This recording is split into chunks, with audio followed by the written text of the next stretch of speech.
Good evening, everybody. Welcome to tonight's planning control meeting. As per norm, can I ask you before the meeting starts to switch off your mobiles or put them on silent? Moving on to the agenda. Apologies from anybody? No? Declarations of interest?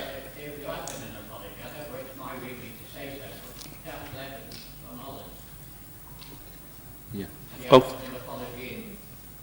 we'll make an exception for you, Frank.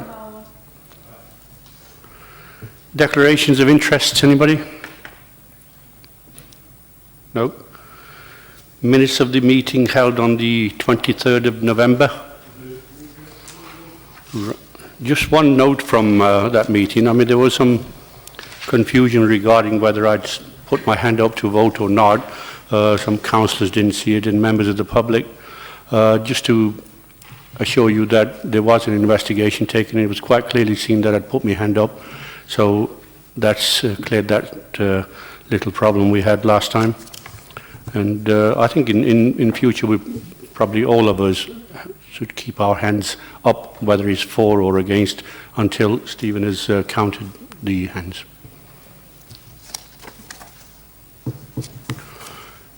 Any problem with the meeting papers? No? Okay. Item 5, minutes of the meeting of the Conservation Area Advisory Committee held on the 19th of October.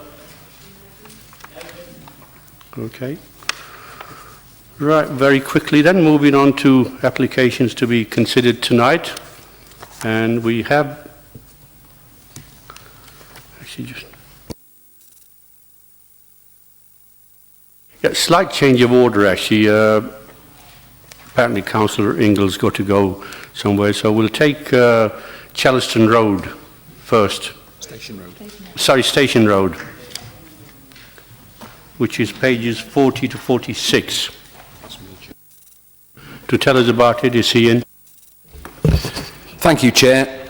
Just one update for the report. On page 41, part 3, it indicates that there's been a statutory press advert undertaken to publicise this application, but one hasn't. It's just a site notice required for this type of job. On to the main report, Chair. The application seeks consent to fell a sycamore tree protected by tree preservation order. It has been professionally assessed by my colleague. Andy Sherville is sat at the front with Chris Thorley and is our specialist arborist in our team. He's also commented on the previous application to fell the tree that was refused consent in March of last year, and that's highlighted on pages 40 and 44 of your report. But I'm very satisfied that given the scale, stature and life expectancy of the tree and the professional scrutiny that the applications had, I do promote the recommendation as printed, Chair, and Councillor Ingall is here to give you his commentary. Thank you. Thank you, Ian. Councillor Ingall, 3 minutes as usual. Thank you, Chair. And very kind of you to move the running order for me. I do appreciate it. This tree is the last large tree that is there. That picture is a few years old. Most of those trees have gone. The oak tree to the right of where you see the red dot blew down a few years ago. Typically now you change it. Also, number 40 at the house, there's a goes which is 2 up from here to the right. When that house was sold a few years ago, less than half of the garden was sold with the property. The rest of it is still owned by the original owner. Can you just move the clock for me, please? As you can see at the bottom, there is, it's not quite the bottom, just to the left, there is some new bungalows been built there, and it's got an interesting turning head there. Can I have the laser pointer? That will make life so much easier, wouldn't it? So these new bungalows were built a few years ago, and this has got an interesting turning head, which the road just seems to suddenly stop. And you can just see that this is going to be, all this will be sold as a backland development. This house here, number 40, as I said, their garden now finishes about here, and that is still owned by the previous owner. You can see this is all going to be turned into a backland development. All the big trees have now gone. This is the last one. Once this one's gone, you can see what's happening. What I would like to say is this doesn't need to happen. We don't want houses built and houses and backland development. It's not the way we want to go in Chellaston and across the whole city. So I would just say, please have a think about the bigger picture on this one, because this isn't just about the tree, this is about backland development, and I would urge you to vote against it. Thank you. Thank you, Councillor Ingle. Yeah, well, the application has to be considered on its merits. It's a tree preservation order application to fell the tree. As I say, Andy Sherville's had a good look at it in line with the industry best practice, and we're happy with the application, subject to a replacement which has been recommended and included in the report. So, over to you. Thank you. Councillor Kerr. It refers, I think, to a number of these trees being part of an area order. Have we got a plan showing us the extent of the area order? And if we're losing trees from within the area order, why is that happening? I don't have a plan to hand, but we've got the photograph that shows the extensive tree cover there in those long rear gardens. But this is just a single tree as part of a group, and given the nature of the tree, stature, life expectancy, we're generally happy with the application. It's just a single tree. If as Councillor Ingle suggests, somebody got wider aspirations to redevelop that site, then we will obviously look at that, you know, when that situation arises. But at the moment, it's a single application to fell one tree, so we've just got to look at it in that context. Councillor Wood.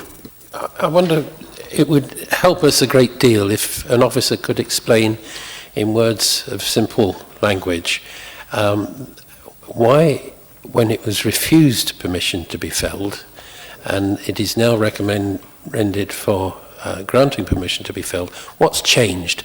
It talks about going from 15 points to 14 points. Well, those of us who aren't so clever on these things think it's a tree we said it couldn't come down, and now we're being told it ought to. What materially has changed in that time? In all honesty, Councillor, we now have a professional advisor within our team, and he's looked at it very carefully in line with arboricultural best practice, the standards for looking at and scoring trees and the marks that they will get, they accrue in terms of their importance and being able to secure a tree preservation order, and the nature of the works in relation to the tree itself, the age of the tree, how the tree sits within a group, the health of the tree. And so we had the opportunity as part of an internal restructure to appoint my colleague, and it's been a very beneficial process in terms of bringing his expertise within the team, and that's the principal reason that we now have that professional expertise, and he's looked at it in line with that, you know, the arboricultural best practice, and we can defer to Andy tonight if you want his professional overall opinion about this application. But the report is a comprehensive appraisal of his opinions on the nature of the tree, the health of the tree, and the ability to secure a replacement tree that will sit happily within that group. As I say, if we have any further application or any future application to redevelop the whole site, then we will look at it on its merits. But there is extensive tree cover, and James has just found the plan that shows the order in question, and that's it. A fairly extensive woodland area. So what? So going green here. I don't know why green. Oh, that's better. So the difference is we've got a new officer. So that tree that was worthy of preserving is no longer worthy of preserving because we've got a better officer. Now that means that every tree that we've refused permission for in the past needs to be reviewed by this new officer and a new opinion given on it. I think that's fairly ridiculous. If a decision has been made in the past and the tree hasn't changed, the tree hasn't moved, our decision should be the same. That's simple logic. But yes, I would like to hear what Andy Sherville has got to say. Andy? Okay, so we use the amenity evaluation form to assess the tree. So we do take into consideration its life expectancy, its size, its orientation, how it's affecting the adjacent property. And I should point out that it's not the tree owner that's put the application in, it's the person who lives adjacent to the tree. So they've got no financial interest in removing the tree. So I have assessed the tree, and it just didn't quite meet the criteria for continued protection. Government advice is to continually review TPOs, so hopefully that's something that we can do as well. Thank you, Andy. Councillor Schenker. Thank you, Chair. I think, in my opinion, we've got to take the advice of professional officers, and I'm sure most members will agree to get a officer to agree to fell a tree. It isn't normally the easiest task to achieve, even when it's causing difficulty for residents in other parts of the city. So I think on this, based on the opinion of the professional officers, we've got to sort of lean towards that advice. And Councillor Ingall's comments about, this is earmarked for backland development, and we've seen many of these across the city over the years. The only way to stop that is the owners of them plots not selling them lands if that's not what they want. But, as Ian Wood has already said, that's not the application we're considering here. It's about this tree and the merits of that application. And if there's a future application here to develop that land, that's the matter of a future application. Thanks, Chair. Thank you, Councillor Schenker. Well, as Ian rightly said, we're looking at this application on its merit and not what might happen in the future. Councillor Kerr again. Yeah, and I agree with you, Chair, that this is an application about one tree, but it's one tree of a group which was an area TPO.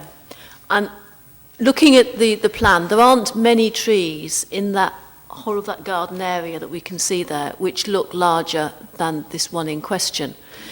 So I'm just guessing, but if each individual tree within that grouping was assessed individually, I don't know how many of those would actually be assessed as meeting the guidance as being worthy of keeping. But the whole grouping is clearly very significant. And I'm just wondering whether, what the assessment of the individual trees, and when Andy, you were down there, whether you looked a little further and could give us a rough assessment as to whether some of the trees, maybe 80% of the trees, would be worthy of keeping, in which case losing this one is going to give space for the others to grow, or whether this is one of the larger ones and we've only got 15% of those that would meet an individual TPO assessment. Because the whole grouping, as I say, is a valuable green lung. As you said in your opening, what this is about this particular tree, and we can't really preempt what might be going on with the rest until we receive something about them. Is there anybody else? Councillor Harwood. Can I have a comment back from Andy about the other trees? Because I think we need to be cognizant of that. Have you looked at the other trees, Andy? Yes. When you assess a tree, you do take into consideration other trees within the area. That is part of the assessment. So they were assessed, and that forms part of the scoring. So the other trees are taken into account, but the trees still didn't score sufficient points to warrant continued protection. Councillor Harwood. Right, just to be cynical, Councillor Ingle has stated that there's a motive for wanting to get rid of this tree, and the officer has stated that a tree replacement will be required to be put in. Would that tree replacement have a TPO on it straight away to ensure that what Councillor Ingle has said will not take place? Yes, the replacement tree would be protected by the tree preservation order.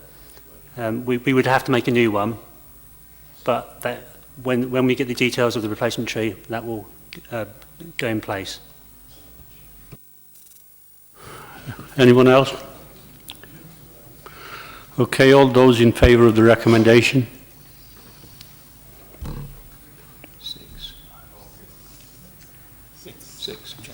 Those against? 4. That recommendation is passed.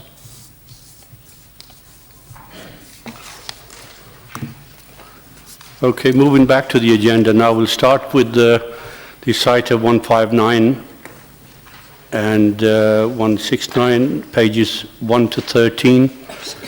And to tell us about this is Sarah. Thank you, Chair. This is a full application for erection of a row of 12 terrace dwellings on land to the rear of 159 to 169 Baker Street in Alveston.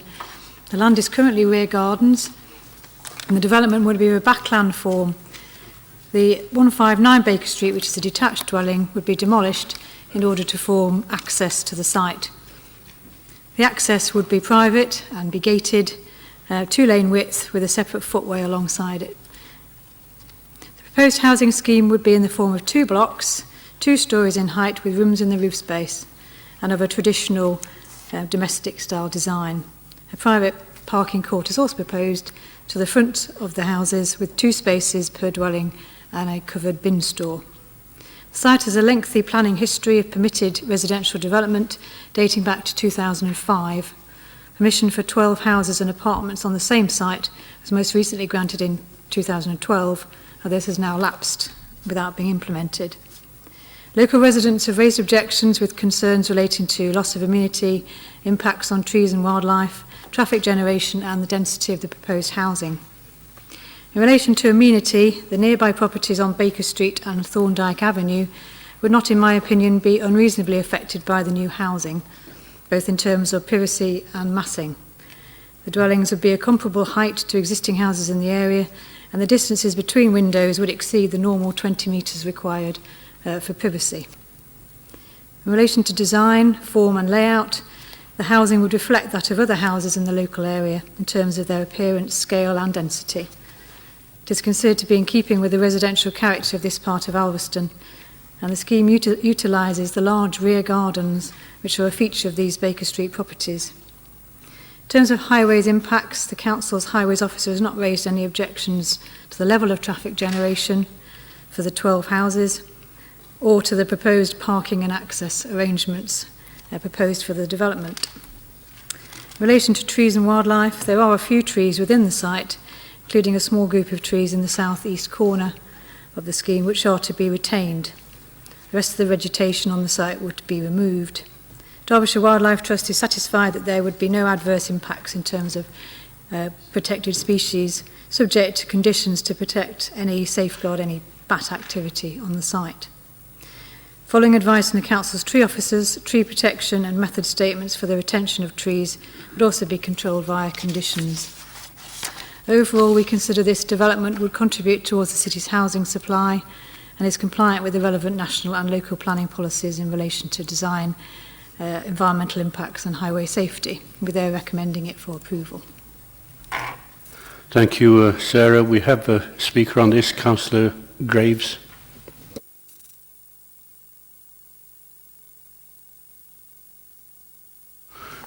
Just in case you've forgotten, Councillor Graves, 3 minutes.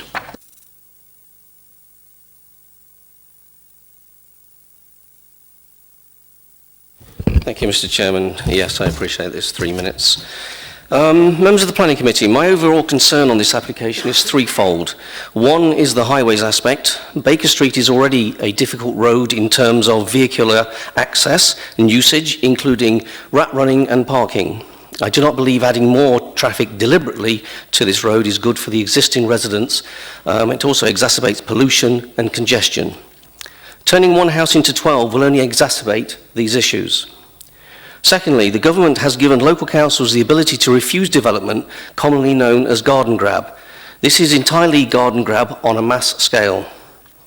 3, Alveston is under attack from developers and landlords who are cashing in on relatively low house prices to expand housing by overmassing and bit by bit eroding the character of our once lovely village. Not by one planning application, but by a series of applications over several years. You will know that controversially you agreed to 120 new flats recently. There are also many HMOs that have appeared and house conversions into flats. Added together, they change the nature of the area. It is as if you are trying to create another Normanton. I believe you have a duty to consider the character of areas where you agree planning applications. CP4 states that all proposals for new development will be expected to make a positive contribution towards the character, distinctiveness and identity of our neighbourhoods. As a local councillor, I would say this development does not achieve this. If I can remind you again, Mr Chairman, that housing development allocation in this area is not listed in our own local plan. You therefore have no requirement to pass this application. If I could also remind you that councils have been given powers to prevent the destructive practice of garden grabbing and to decide what types of homes are suitable for our area. Thank you very much. Thank you, Councillor Gaves. Just to remind you, I've been on the council since 2004, and as far as I know, planning laws apply to Normanton, Alveston, and Aldertree in the same way. So just because you don't like who lives in Normanton doesn't mean we have to alter the planning laws. Would you like to come back on anything, Sarah?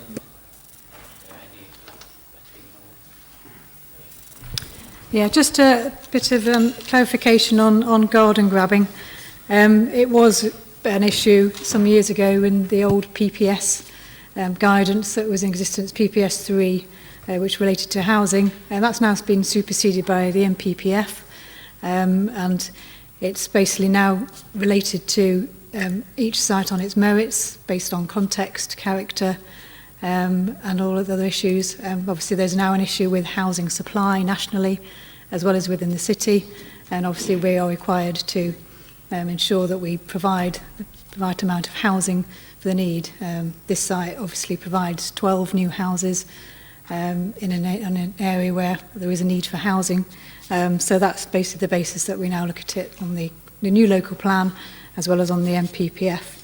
Whilst the site isn't allocated in the local plan, it is what we call a windfall site, so we have to consider the site on its merits and consider whether it is suitable for housing.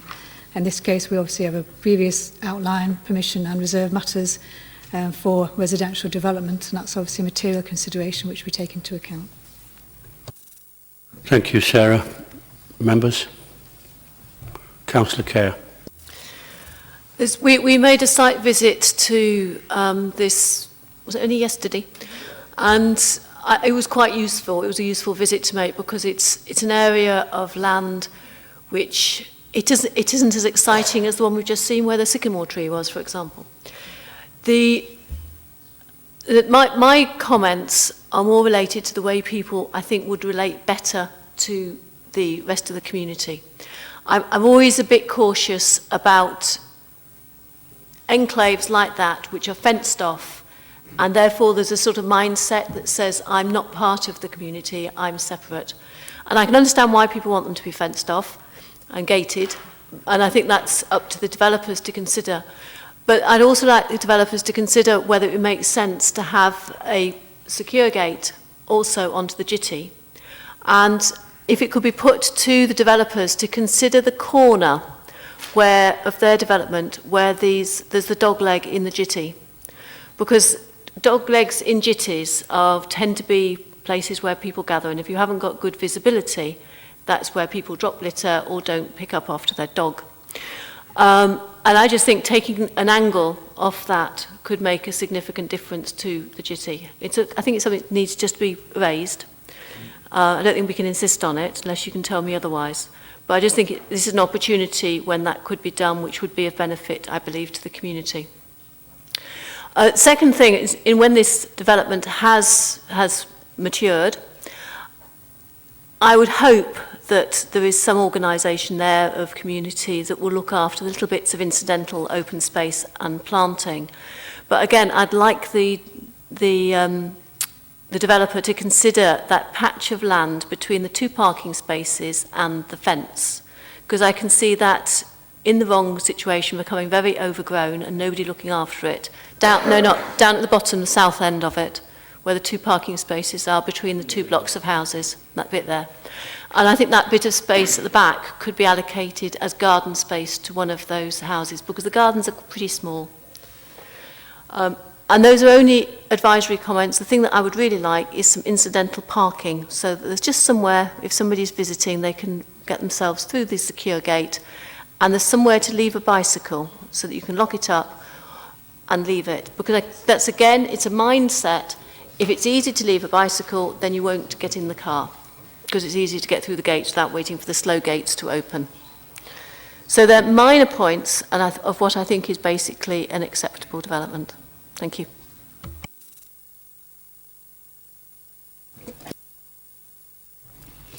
We can put an informative note on in relation to this pedestrian gate in relation to Jitty, so it's not something we'd want to condition, but we can put it on as a suggestion that might be worth considering.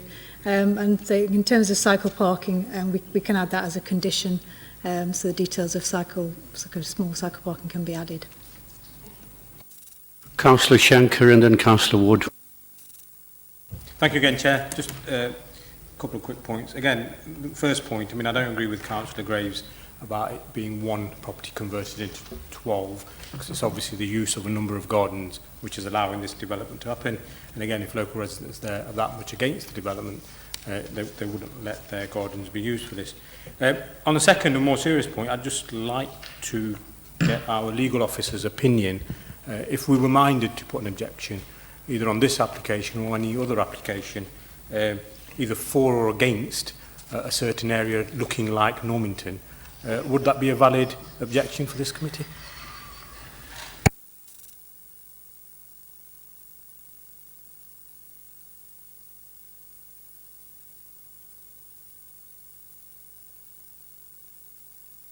I'm glad we clarified it's not a material consideration. Councillor Wood. The principle of development on this site is already established. There was a previous application that was granted. All right, it might have lapsed, but the principle of building on this site has already been cleared. This is an infinitely superior application to the previous one, and I think we should accept it wholeheartedly. I would remind officers, though, that it is the unanimous will of the City Council, and that doesn't happen very often, that where there are gated communities in the City of Derby, that the developer should put letterboxes at the gates and not behind the gates, so that Councillor Graves and his colleagues will be able to deliver literature without having to ring any doorbells. I know officers opposed that at the time and said all sorts of things that wasn't good, but it was voted unanimously by full council that should be our policy, and I think there should be at least an advisory note to the developer that that's the case. Fair point, Robin. Well put. Councillor Harwood. Thank you, Chair. Well, I endorse what Councillor Wood has said, but, you know, I'm going to be clinical again. The fact is this, that this particular application was first put in 2005, 12 years ago, 13. I just wonder, you know, if the committee are minded to pass it, whether we should be back here in 2021 with the same application. Well, I haven't brought my crystal ball with me tonight, Frank, but we'll see what we can do. Anybody else? Okay. Move to the vote. All those in favour of the recommendation? That's unanimous. Is that with the informative notes? Yes, yes, with the inform. Additional condition on the site? Yeah. That's unanimous. That's unanimous. Thank you.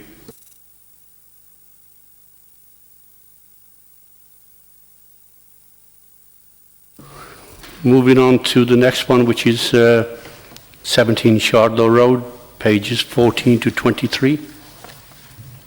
To tell us about that is Ian. Thank you, Chair. Nothing to add to the report in terms of updates or housekeeping clarifications. The proposal seeks full planning permission to change the use of this vacant taxi office, formerly the home of Derby Cars, to a hot food takeaway with associated operational development in the form of fume extraction and ventilation equipment. Although the application has generated objections from local residents and elected members, I'm more than satisfied that in terms of the impact on the overall retail function of the Alveston District Centre, highways considerations and environmental health issues, the proposal is reasonable in this commercial setting. As such, Chair, I promote the recommendation. Thank you very much. Thank you, Ian. We have 3 speakers on this. Can we have Mr. Sykes first from the Pegasus Planning Group?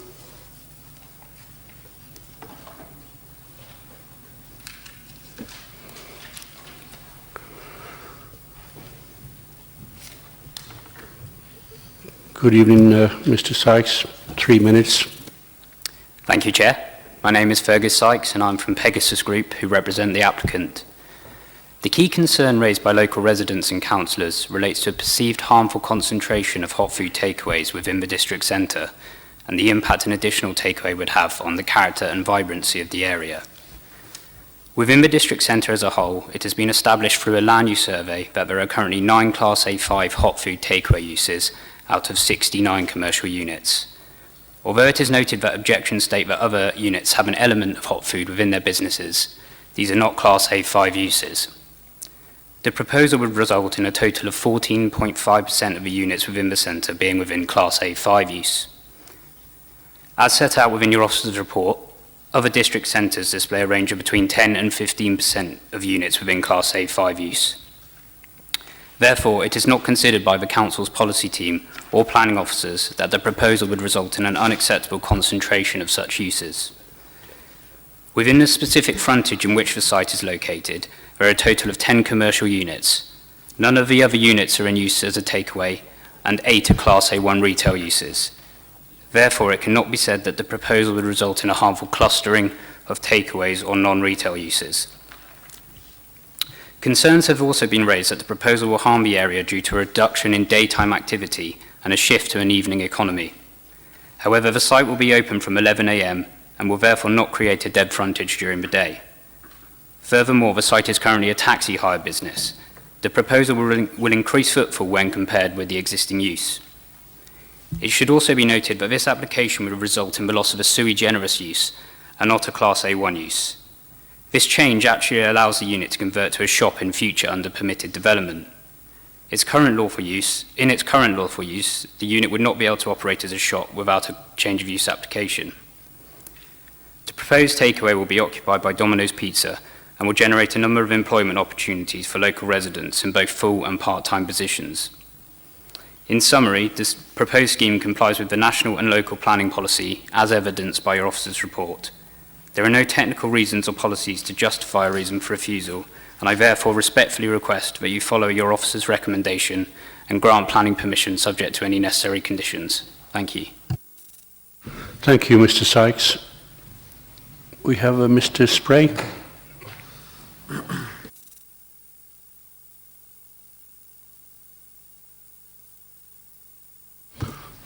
Good evening. You have 3 minutes. Thank you very much. I want to object to the planning application.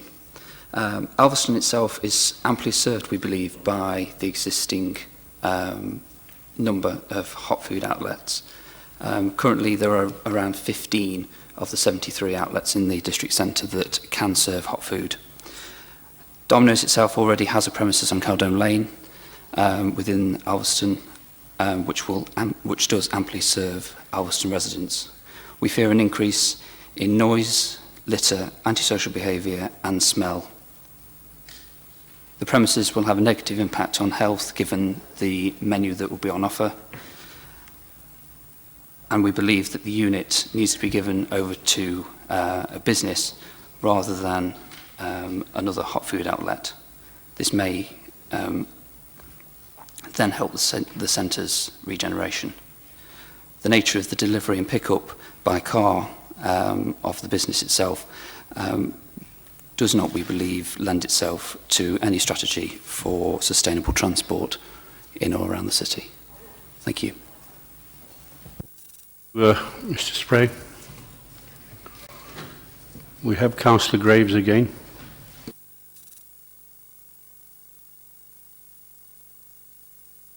Don't worry, I don't look forward to the pleasure.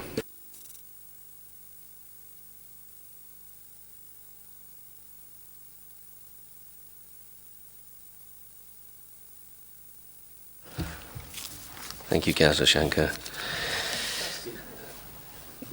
Chairman, I must object to this application for yet another takeaway. Alveston District Centre already has more than its fair share of takeaway establishments, and Domino's are being economical with the truth in their numbers. And to add another is merely to add to the destruction of a once-loved shopping area. There are 18, although there seems to be some dispute about that number, that can be identified as serving Alveston in close proximity, and I am being conservative with that figure. Domino's is already occupying a shop within Alveston, and as home deliveries are their core business, they can operate anywhere within Alveston to achieve their business goals. The following extract is taken from Derby's own local plan. National Planning Policy Framework sets out the government's planning policies for England and how they are expected to be applied, providing a framework within which local people and planning authorities can produce their own distinctive local and neighbourhood plans, which reflect the needs and priorities of their communities, the overall purpose to achieve sustainable development. Our local plan says you will approve planning applications that accord with the local plan. It says that there is a presumption in favour of sustainable development. It says applications should meet local shopping needs while supporting the vitality and viability of the centre. Uses that would undermine this objective will be resisted. These are council policies. It goes on, district centres serve large residential areas and usually contain a range of shopping facilities. The city strategy is to try and protect their vitality and viability. It admits there has been significant increase in the proportion of food and drink uses within these centres, and while they can support the economy of a centre, too many will create a cumulative negative impact. This is to be avoided. This is the council's own words. The addition of any new takeaway in Alveston District Centre is anything but sustainable. The existing detrimental effect on the numerous takeaway establishments is evident, with day activity greatly reduced and litter dropping more noticeable. I have suggested on many occasions, if Domino's or any other takeaway outlet want to set in Alveston, take over an existing takeaway establishment so that the number of takeaways are not increased. Our own neighbourhood plan. The National Planning Policy Framework gives enough scope for local councils to decide for itself what is best for the local residents. I, as local councillor for Alveston, have a duty to inform the planning department and committee that this application is not wanted, not needed, and is not a positive addition to the district centre. I would hope that the planning officers and committee members listen to the local people and their representatives. Thank you. Thank you, Councillor Graves. Did you want to... Just a couple of points, thank you, Chair. I mean, I went to site today in quite a healthy state. That particular parade of shops, it was a busy parade. The site is currently vacant. It was formerly a taxi office, so not a retail shop. It was vacant and boarded up, so we have to look at the nature of complementary uses. It is a sustainable location because it's a district centre. There aren't any objections from our highways team in terms of the servicing on the little private access to the front of the shops, and there aren't any objections to the proposal in terms of the ventilation equipment which would exit the property at the rear. That can be adequately dealt with by condition. So in terms of the overall vitality of the district centre, we've relied upon our own survey of the centre, and retail activity would still be over half the proportion of uses in the centre. So we feel that we couldn't defend a refusal at appeal, Chair, and that the recommendation is correct. Thank you. Thank you. Councillor Harwood, you've been putting your hand up for a while. Can you tell me, please, I may have missed it, the proposed opening hours for this venue, please?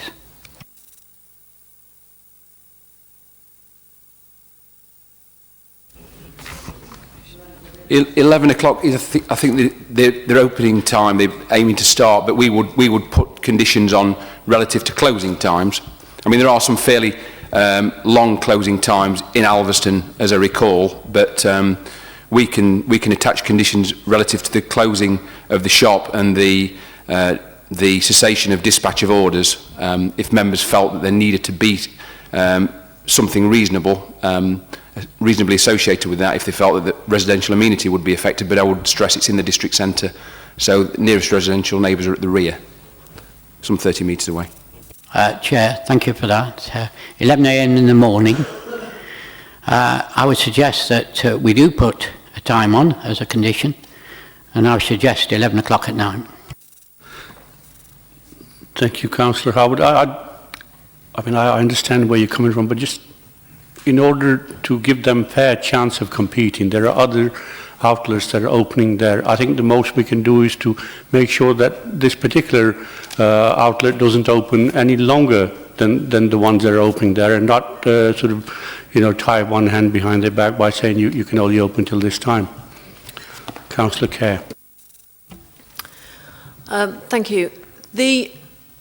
I understand that in some areas the number of hot food outlets has been looked at as a public health issue. And I don't know whether we have a paragraph that looks at sort of environmental and health issues, but I don't think it looks at things like the local population and average BMI and how that compares with other parts. And I don't know whether that's something that we can take into account as a planning issue, and I don't currently have any data on it. But if we can take it into account, then I think it's something that we should at least be briefed on. And if we haven't got that information here, then I'd go so far as to suggest that we should postpone making a decision on this until we have more information. Because we know as a wider society, there is correlation between numbers of hot food outlets and people's health. And it's easy to go and get a meal which tends to be higher in salt and higher in fat than one that you've produced at home. And by having more competition, it's likely to drive down prices, increase the number of special offers, and people will be tempted to do that. And I don't blame them in any way. And, fast food, I'm particularly fond of fish and chips, is one of the things that we all choose to use at times when it's right. And I just don't think I think there's an issue to know whether we have reached a point in this area where we should be mindful of that public health situation, or whether we haven't. On another practical and sort of pedantic note, there have been concerns raised about litter and littering. Are we allowed to do anything about litter bins? Can we please be reminded of that? Because if we are allowed to require a litter bin to be provided and emptied, that would be helpful. Thank you, Councillor Kerr. Ian, would you like to come back on? In terms of policy, the policy in the current or the recently adopted Derby City Local Plan takes into consideration the proportion of non-A1 uses and the complementary uses that exist in district and neighbourhood centres. Now, in this case, as we've spelt out in the report, we feel that there are a number of hot food takeaways in Alveston, but we don't feel it's to a level that would be injurious to the overall composition of the centre in terms of its vitality and viability. As I say, the parade of shops in question, predominantly A1 usage and plenty of footfall, as was evidenced today, and we feel that the proportion of non-A1 users within the centre is acceptable. There are other outlets that sell food, but they are retail shops that sell cold food.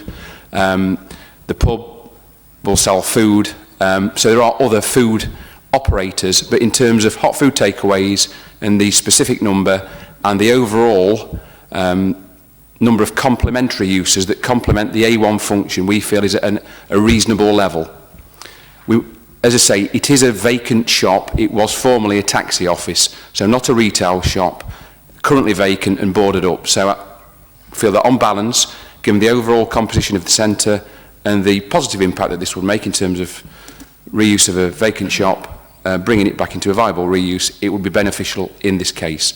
Obviously, if we were looking at another site where there was a concentration of uses, there would be a different set of circumstances to assess. But in this case, it's centrally positioned in a parade of retail shops, and so we feel it's acceptable on those grounds.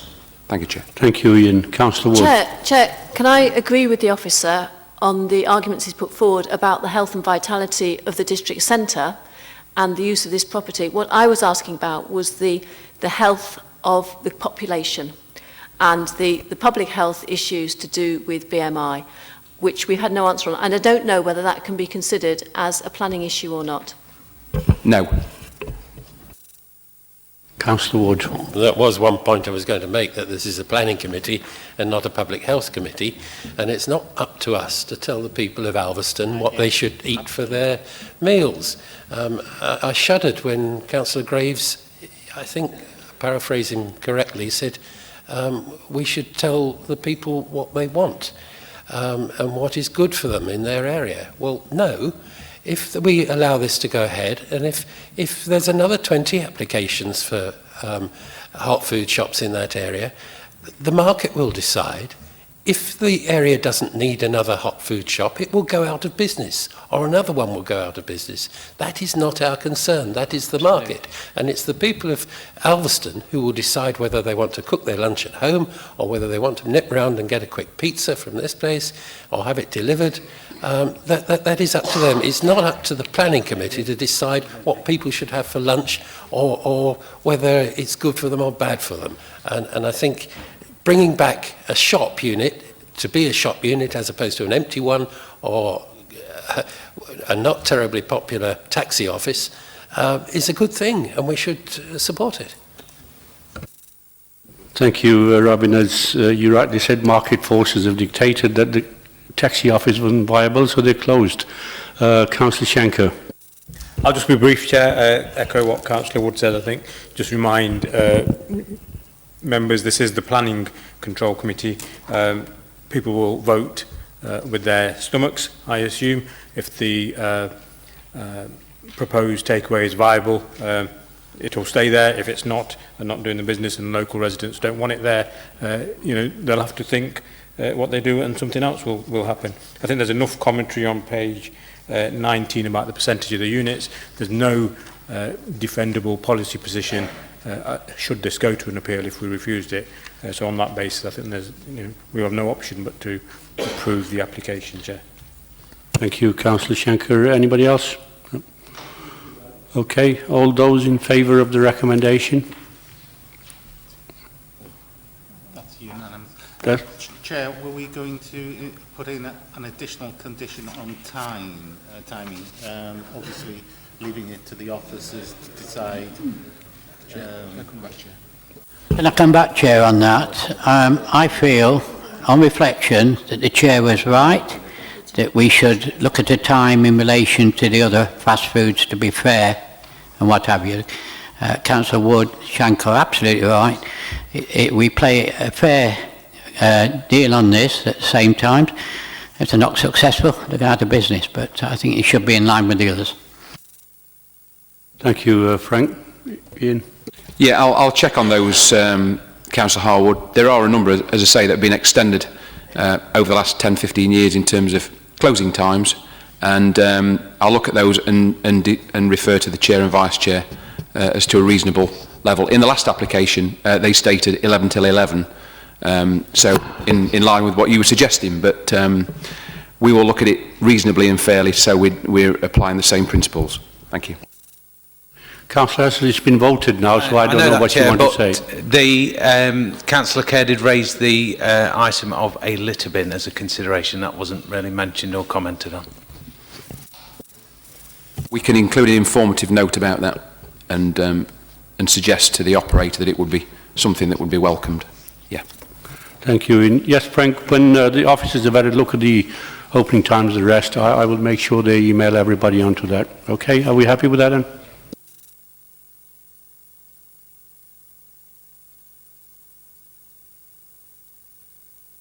Okay, moving on to 15 Utoxeter Road, Micklover, pages 24 to 30. To tell us about that is... nothing to add, Chair, thank you.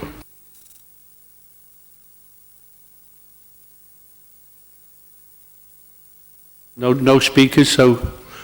we have Councillor Kerr. Yeah, and oh, lovely, that's a really useful plan.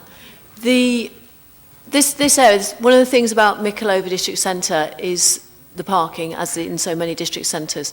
And one of the particular problems it's got is that the parking in front of the parade of shops has only one entry and exit.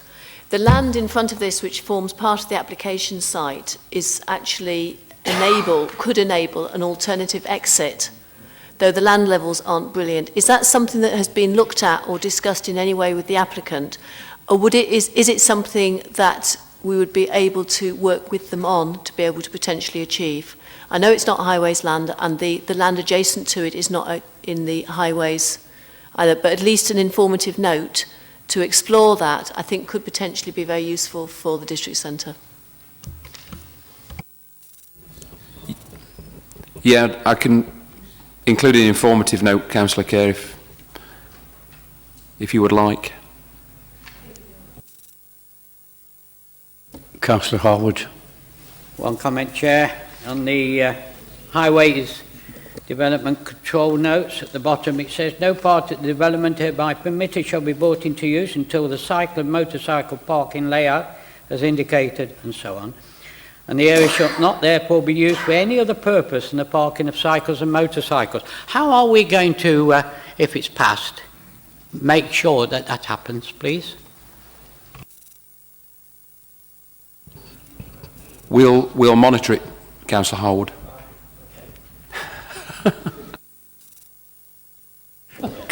Councillor West. Thanks, Chair. Just as per the last application, I don't see on here actually a suggested closing time for it. One of the objections states that other takeaways close at 11 p.m.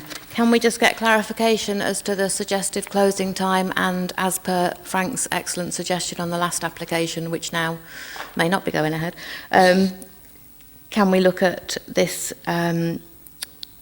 unit closing at the same time as other takeaways in the area? Yes, again, Councillor West, we'll review what we've attached. There's a hot food shop next door, so we'll look at the times for consistency and relay that back to members.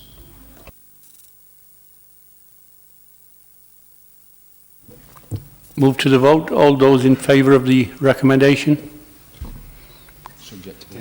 Subject to the conditions.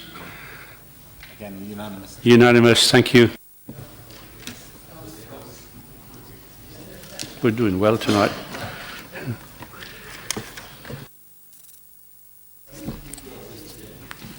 To page, trees adjacent to 27 and 29 Whistletop Close, Mickleover, pages 31 to 39.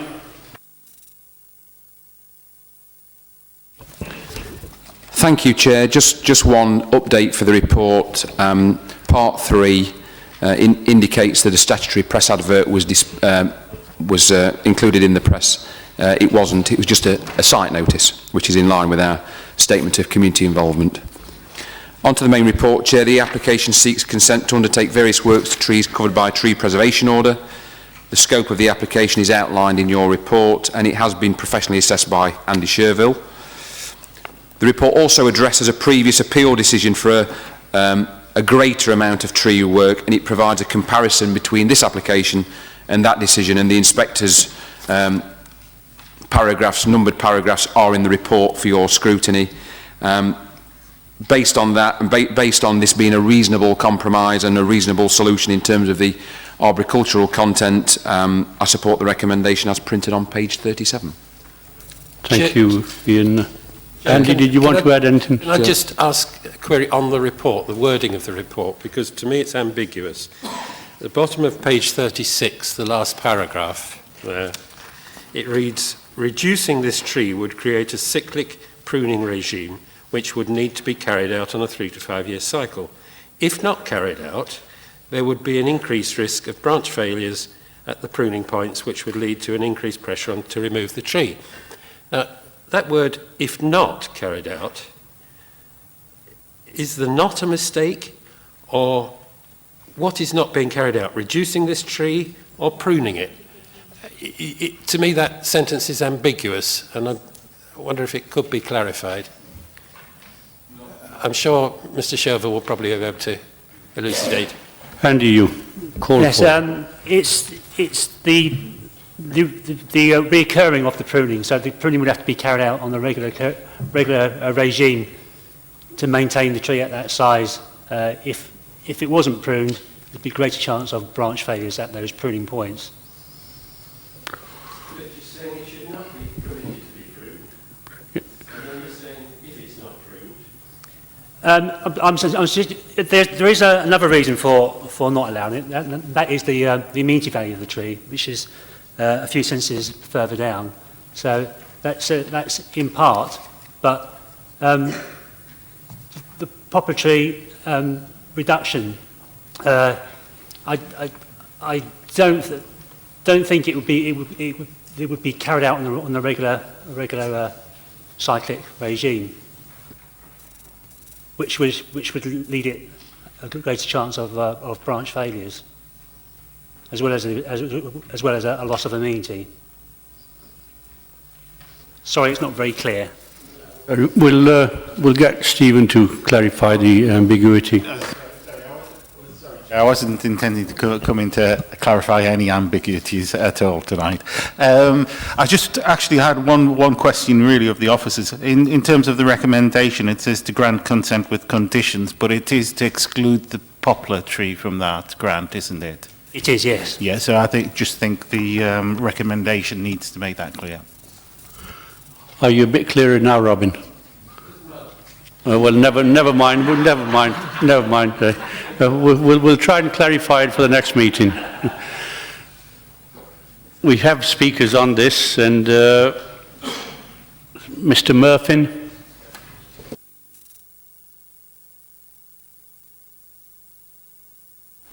Good evening. You have 3 minutes.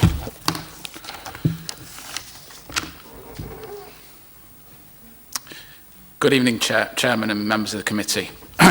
Living in Mickleve all my life now with my wife and 2 children, community life is very important to us all. Moving into the property in July 2015, one of the selling points for the property was the woodland and the uniqueness it provided in the Mickleve area. I was aware of the TPO and the requirements to what you could do within the area in question, but also aware of the works and maintenance the residents have been doing since 2014 to provide a safe community, reference a poplar tree falling down on a nearby property, damaging their conservatory. Within the woodland being so close to the properties, especially my own, to continue with woodland management but retaining the screen from Fairboard Drive, which I know is important to continue, apologies, to continue with the works and maintenance, sorry, I'm repeating myself, with the woodland being so close to the properties, especially my own, to continue with the woodland management but retaining the screen from Fairboard Drive, which I know is important, to continue survey and recommendation taken place by PJC Trees and Garden Services. They looked at the trees in question and tried to take a balanced view. And my view is working with the council and the local community for future maintenance is also important to make sure the woodland continues to flourish, but carry on providing the attractive nature and best woodland for the variety of habitat types.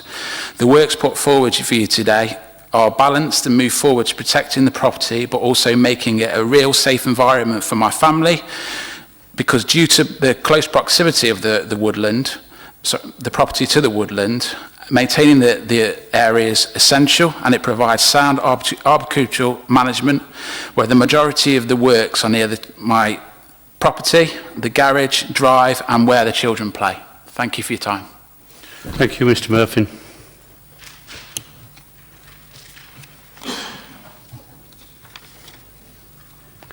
Can we have Mr. Richards?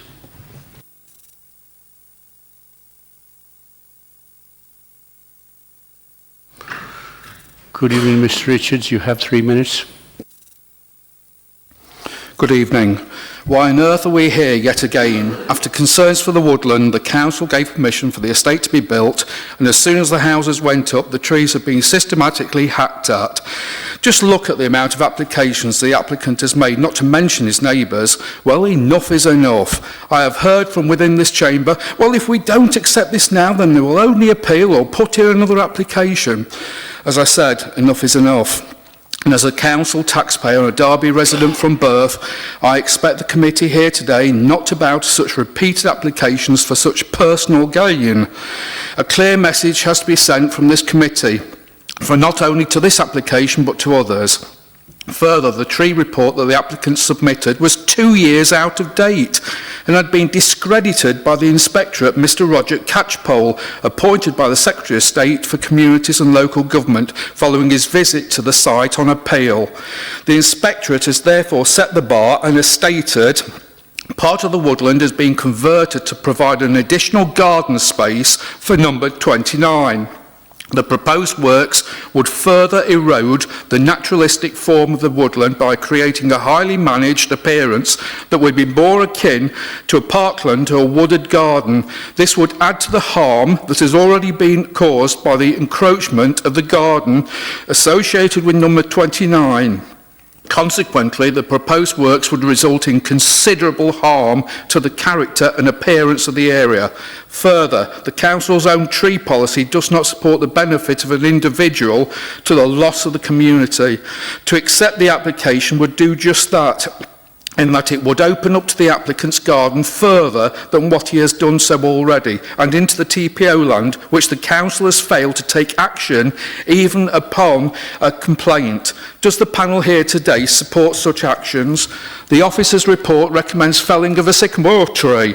However, the Inspectorate states that he has no evidence before him to suggest that any tree is in poor health or suffering from pest disease or decay, which was confirmed by his own observations during his visit. Some of the trees are mere saplings. The officer's report also says the application has been professionally assessed. What a joke. As stated, the report was over 2 years old and prior to the Inspectorate's visit. Finally, in conclusion, the applicant has not lived in the property long. At a previous planning committee, the applicant was heard from the public gallery shouting that the trees should be cut down. I therefore suggest that if this was the case, and he should not have purchased the property at all and let someone else have purchased it who respected the environment, the community and the trees under the TPO. For my community, whom I represent, please refuse this application. I implore you. Thank you. Thank you, Mr Richards.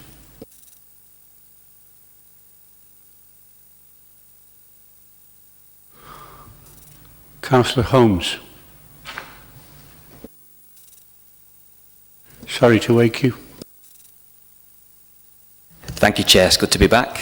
I'd like to ask committee to consider and/or challenge officers in the following area when they consider this application. For me, as I've commented previously as a planning committee member in relation to previous applications in this area, as the report states, the woodland can be seen and therefore adds significant pleasing and sylvan backdrop for many of the surrounding vantage points and provides a natural green space between very defined urban areas.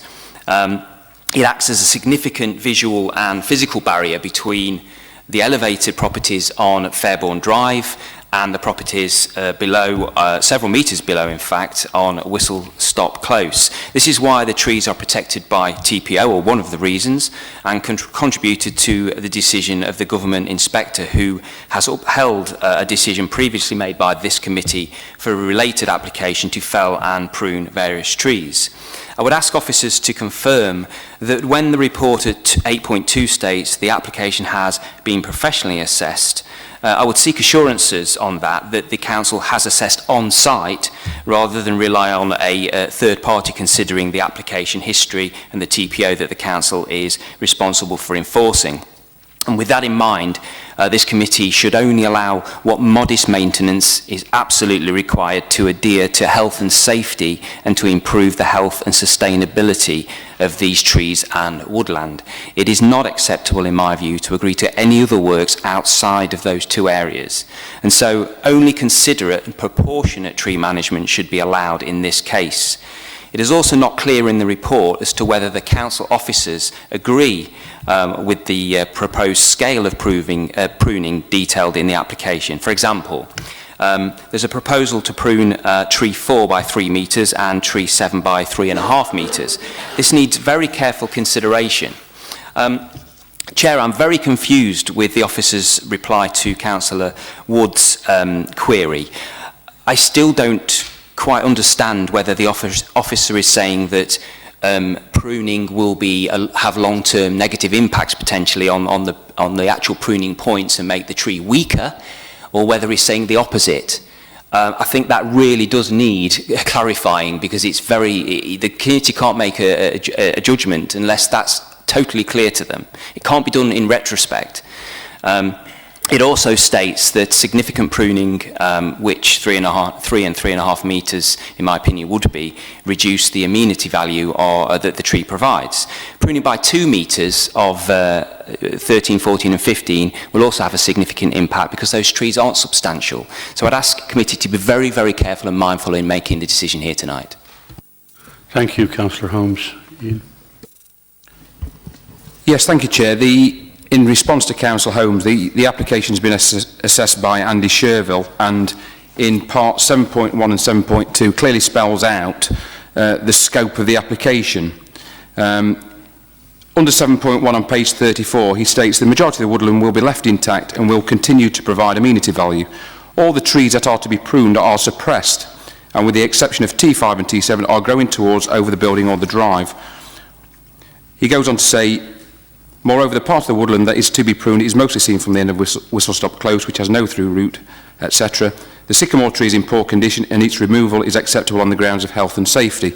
We've also got the conditions on page 37, which requires the trees to be pruned to be identified on site with Andy present. We've got the standard conditions relative to all work in association with the British Standard, and Andy can correct me if I'm wrong, but in terms of the poplar tree and the issue raised by Councillor Wood, we're saying that it shall not be pruned at all. Because if we do prune it, we will then create the need for a cyclical pruning regime, which is not needed. Because as he says in the paragraph at the bottom of page 36, reducing this tree would create a cyclic pruning regime, which would need to be carried out. If not carried out, there would be an increased risk of failure. So we're saying exclude it by condition. That's it. Thank you. Are you happy? Am I wrong? You are correct. Thank you. Are you happy as well, Councillor Holmes? Because I wouldn't want you to go home upset, being a mate of mine. Anybody else? Councillor Kerr. Yeah, thank you. I also wanted some clarification as to what is both what is being asked for and what we are agreeing to. And I think there might need to be an amendment to the conditions to make it clear. The first one is that there is talk about cutting the branches, leaning over where the cars and where the children play. Now, I don't know what age the children are in the end of that close, but as a young teenager, scrabbling up the quite steep slope there is something that I would have been happy to do. And therefore, the whole slope might count as where the children play. And that is not what I want to be interpreted as part of what we are allowing. I think the where children play needs to be a more managed and defined play area, maybe the end of the cul-de-sac or a garden, not a steep slope. And I think that needs to be clarified. In a similar way, when we're talking about cutting branches back and crown reduction, I'm presuming we're only doing that on the side of the tree, which is over the garage or over the playroom, and not that is growing towards the rest of the wooded area. And again, it'd be useful to have the arboriculturist's view on this, but my interpretation is that the tree is likely to be growing more strongly on the house side, on the playroom side, because it's got more light from that side. But it's also, if it grows heavier on that side, it's also going to be more likely to be falling in that direction. So it's the clarification that we are only permitting the branches to be cut on the side of the house and not on the other side of these specific trees. Regarding the poplar, I think we're already, from what Mr. Teasdale said earlier, we're going to be clear to mention the poplar and say that no works should be done to the poplar. But I just think that needs to be reiterated. And I think the replacement tree for the sycamore, again, needs to be made clearer here that it's expected to be, and it will be given TPO protection as well. In condition number 2, it refers to Natural Environment's Arboricultural Officer. And I just wanted to know this Natural Environment's Arboricultural Officer. It's not a phrase that we normally see. And yeah, but is it the City Council's arboricultural officer? Because I don't think to the general public natural environments arboricultural officer means much, or it might refer to some other organisation that they don't know about. Thank you, Chair, but just a clarification about the branches I think would be very helpful.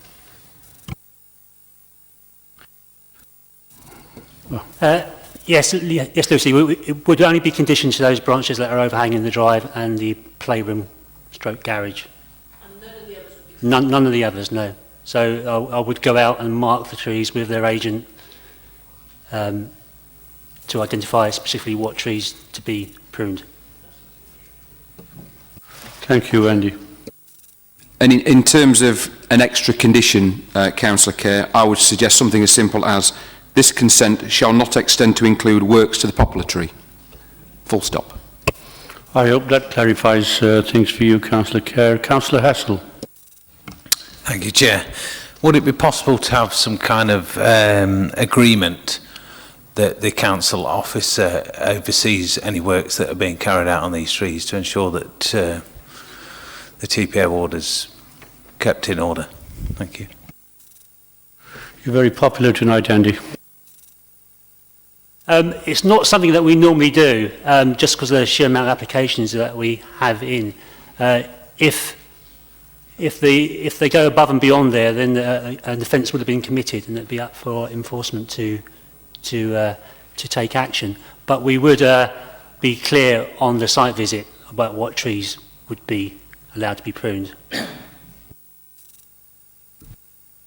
Thank you, Andy. Councillor Harwood. Thank you, Chair. Well, I'm certainly not a professional on trees, although I might as well be, by the number of problems we have with trees in my ward of Oakwood. And I'm indebted to Mr. Sherrill for the brilliant way that he has helped myself and my fellow councillors regards to problems that we have with trees. Yeah. And to be honest, I will accept his professional advice on this and go along with his recommendations, and I think that's what this committee should do. He's a professional and he's the right man to deal with this particular application. Thank you, Frank. Andy, you're the right man to deal with this. Frank says so. Anybody else? If not, all those in favour of the recommendation with the information? Extra conditions. Thank you. That's unanimous. We're having a good night. Sorry, we had one abstention and it wasn't clarified.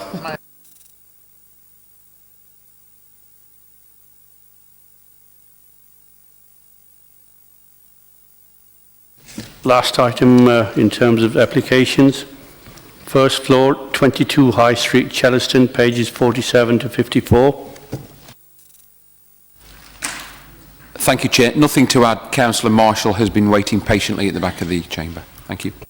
No, you need to add something. We want to make him wait longer. Councillor Marshall, come to the forefront.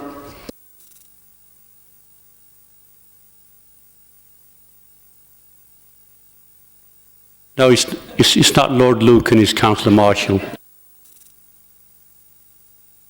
Can I start? Yes. Thank you. Thank you, Chair. Good evening, and thank you for letting me speak in favour of this application this evening. It's always best to be polite, isn't it? Members of the Planning Committee, you have before you a straightforward change of use application. These premises were previously a bookmaker's below and a flat above, which this application refers to, which has been vacant and a complete eyesore for a considerable time. So it would be refreshing to see it come back into use and create much needed employment. This application has been recommended for approval by the Planning Department with no objections from the Highways. The only reason it's come before the committee this evening is because of the amount of objections received. As a ward councillor, I was informed about the objections, so I looked into what these concerns were, and I suppose under normal circumstances I would normally be supporting the objectors, but not at this time. But after close examination of the facts, I was surprised at the findings. The two main objections were that we don't need another hairdressers here and there'll be parking problems. First objection, we don't need another hairdressers. Or to my surprise, these came mainly from a petition that was in place at another hairdresser's in the area. So not a biased or conflict of interest there then. As said in previous applications, market forces determine which businesses that will survive, and competition is healthy, it encourages fair price and a higher quality of service. Second objection, there'll be parking problems. The majority of customers will be local and probably will walk there anyway. But if people do drive there, what would the maximum amount of cars be for a small hairdresser's? 2 an hour? The parking would be no different from the previous use of the building, so that objection is unfounded. The application before you is from a lady that has had the courage to set up her own business, saved up her hard-earned money to realise that dream, and has taken on a young person as an apprentice and then told, sorry, we don't need more hairdressers in the area. That's disgraceful. We should be encouraging and supporting people that want to set up on their own. If this application was refused, what message are we sending out there to anyone who wanted to start a business? Well, you have to wait until another similar business closes in the area, or sorry, Derby is now closed for any new business. It's just absurd. Members of the committee, this is not a change of use for a car wash or a fast food drive-through takeaway. It's a hairdresser's. So surely common sense prevails here, so I ask you to grant this application for approval. Thank you. Thank you, Councillor Marshall. You'll be pleased to know that Robin and I, along with Councillor Schenker, will be the first ones there. Members of the committee. Councillor Kerr. I'd like to say that as speeches go from councillors, that was a really refreshing one. It's not often that we get people saying, we want this, thank you. Particularly when the recommendation is to approve. I just wondered whether we could, and I think it's only an informative note, I don't think Chellaston has enough cycle parking. To be fair, I very rarely cycle to Chellaston, but simple. No. This is so that the people who need to go to the hairdressers and want to have really nice, smart hairdressing afterwards, and therefore not cycle away, will still be able to drive.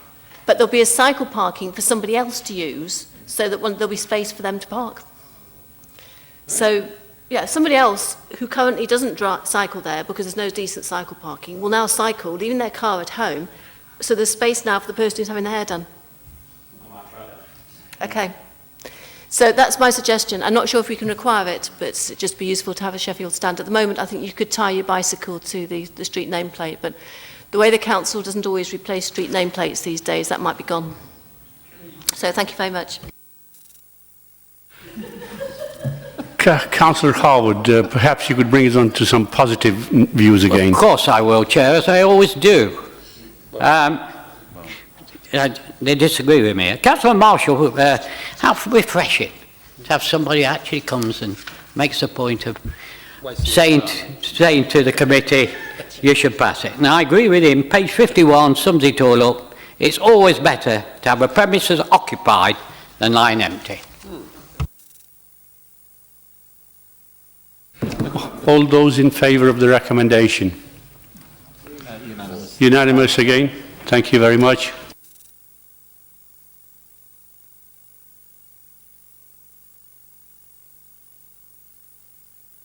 Yes, make an appointment for me as well while you're there, Sean.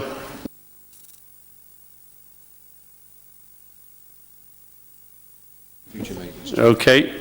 Moving on to item 7, the most exciting part of the evening, potential future site visits.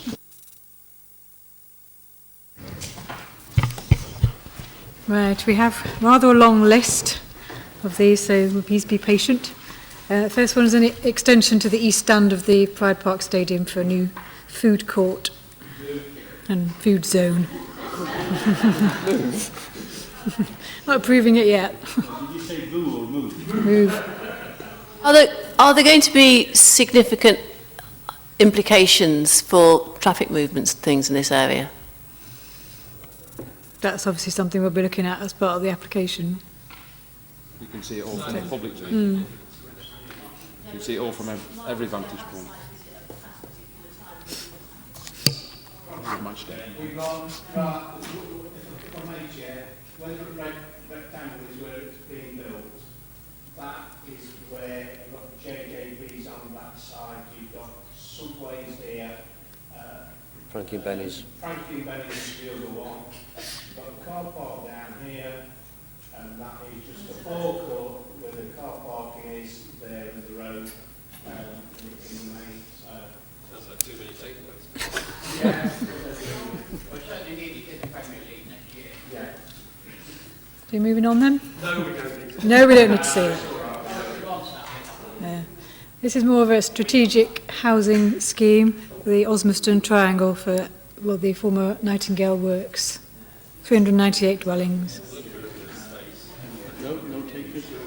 No. Agard Street, 8-storey apartment building. Okay, next one. Move on. If we're familiar with this one, this is the new swimming pool.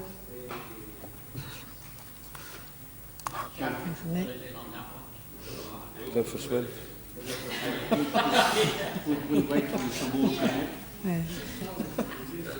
This one's a variation of condition to a car parking condition, so it's probably not much to see there.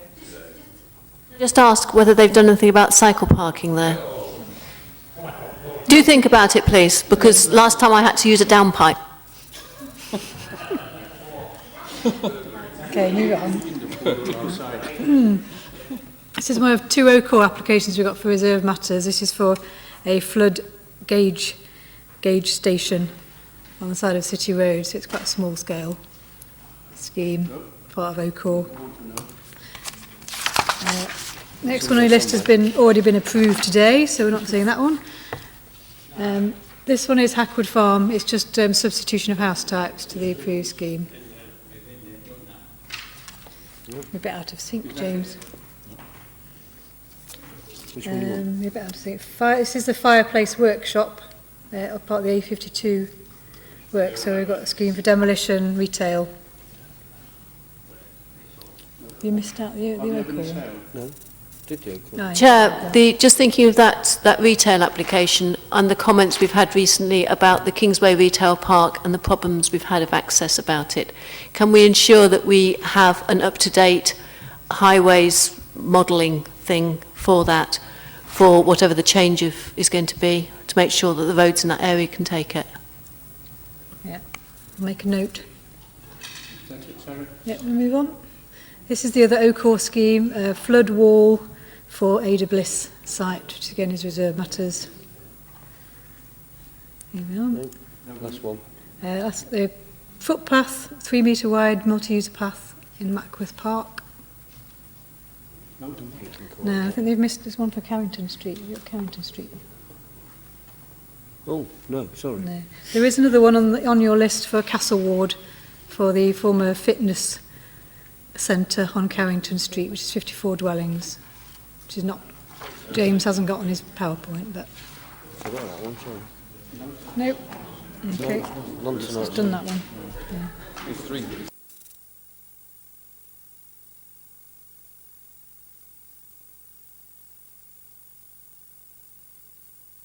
Well, that concludes tonight's meeting. Thank you very much.